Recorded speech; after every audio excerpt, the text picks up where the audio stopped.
कहानी में चलते हैं, एक ऐसी दुनिया जिसके सुराग आज भी हमारे पास हैं।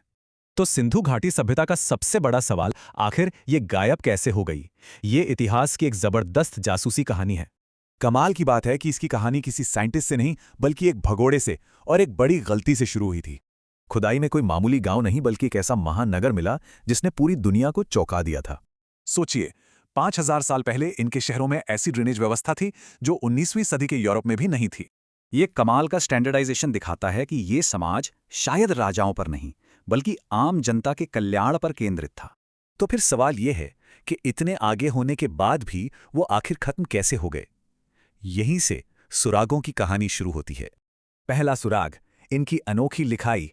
हजारों मोहरें मिली पर इस लिपि को आज तक कोई नहीं पढ़ पाया है। क्या ये कोई धर्म ग्रंथ थे या बस व्यापार का हिसाब किताब? बिना किसी रोजेटा स्टोन के इसका राज ही है। दूसरा सुराग है ये यूनिकॉर्न सील। इन मोहरों पर सबसे ज्यादा यही रहस्यमयी जानवर मिलता है, शेर या हाथी नहीं। तो क्या प्राचीन भारत में यूनिकॉर्न थे? शायद नहीं। हो सकता है ये एक बैल हो या कोई धार्मिक निशान। और तीसरा सुराग, मोहनजोदारो के कंकाल।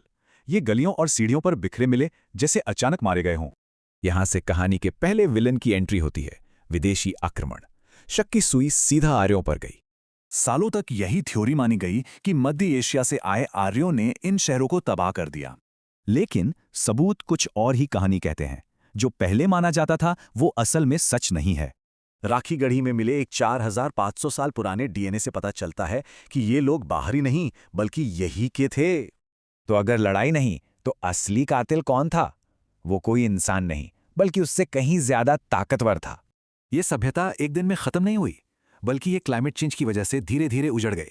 तो ये सभ्यता मरी नहीं, बस इसने अपनी जगह बदल ली।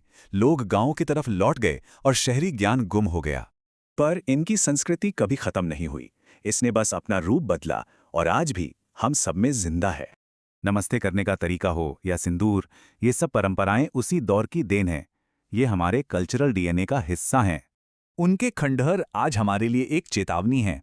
उनकी एडवांस वाटर मैनेजमेंट को देखिए और आज के शहरों को देखिए। उनकी दुनिया क्लाइमेट चेंज की वजह से खत्म हुई, क्या हमारी भी होगी? हड़प्पा की कहानी यही सिखाती है कि कुछ भी हमेशा के लिए नहीं होता।